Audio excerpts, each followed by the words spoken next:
तानाशाही चाहते हो देश में, और आप बच्चों के साथ खेलोगे। कैंसिलेशन एक इतना बड़ा मुद्दा है, कम से कम ठीक है, बच्चा फेल हो गया, उसकी तैयारी नहीं थी, वो सब अलग बात है।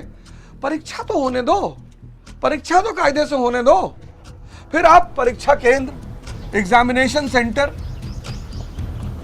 आपने ऐसे ऐसे सेंटर दे दिए बच्चों को जहां पे फर्नीचर नहीं है।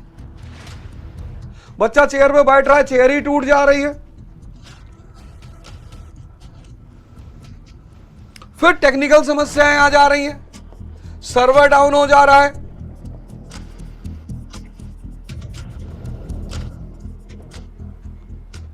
टेक्निकल समस्याएं आ रही हैं, सर्वर डाउन हो जा रहा है, साइट ही क्रैश कर जा रही है।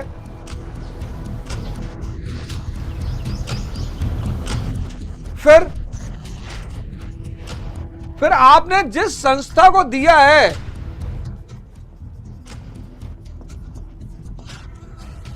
इस पर पहले ही इसकी विश्वसनीयता पे सवाल है।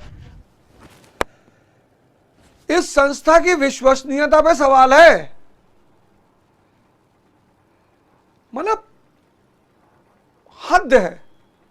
नीट की परीक्षा में समस्या पैदा हुई, फिर उधर एआरओ की परीक्षा में समस्या पैदा हुई, फिर रेलवे की भर्ती की परीक्षा में समस्या पैदा हुई। और मैं सरकार से हाथ जोड़कर विनती करूंगा कि स्टूडेंटों को मत छेड़ो, उनको अपने भाग्य का फैसला करने दो। इतना आप तो इतना दावा करते हो कि देश विकसित हो गया, देश यहां पहुंच गया, अच्छी बात है।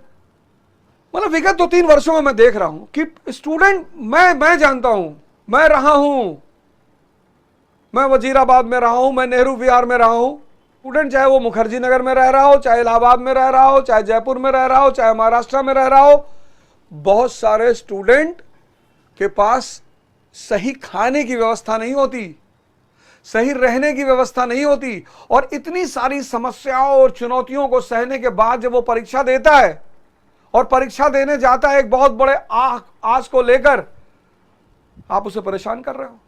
और जब उसके हक में उसके टीचर आवाज उठा रहे हैं, आप उन टीचरों को बंदी बना रहे हो। तो ठीक है, आप घोषित कर दो कि तानाशाही शुरू हो गई है, हम किसी की बात नहीं सुनेंगे, आप घोषित कर दो ना।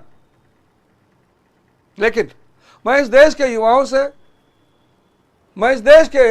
से हाथ जोड़ के कह रहा हूं, हम सब इस आंदोलन का हिस्सा बनेंगे, एकदम बनेंगे। आज ही मेरी राकेश यादव जी से बात हुई है, मैं अभी नीतू सिंह जी से भी कनेक्ट करने की कोशिश कर रहा हूं। और अगर सरकार हमारी बात नहीं सुनेगी, अगर सरकार विद्यार्थियों की बात नहीं सुनेगी, तो विद्यार्थियों ने तो न जाने कहां कहां की सत्ता पलट दी, युवाओं ने तो न जाने कहां कहां की सत्ता।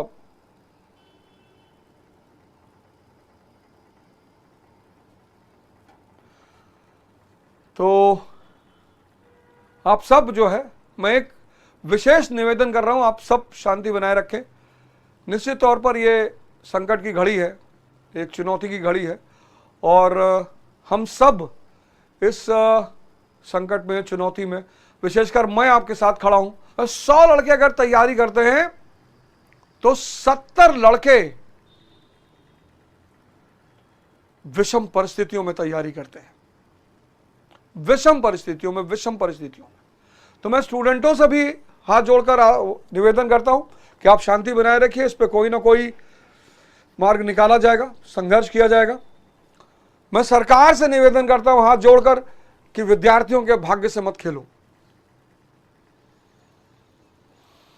विद्यार्थियों के भाग्य से मत खेलो। आपका दायित्व है, सरकार का दायित्व है देश के युवाओं का ध्यान रखना, उनके सपनों का ध्यान रखना, उनके श्रम का ध्यान रखना।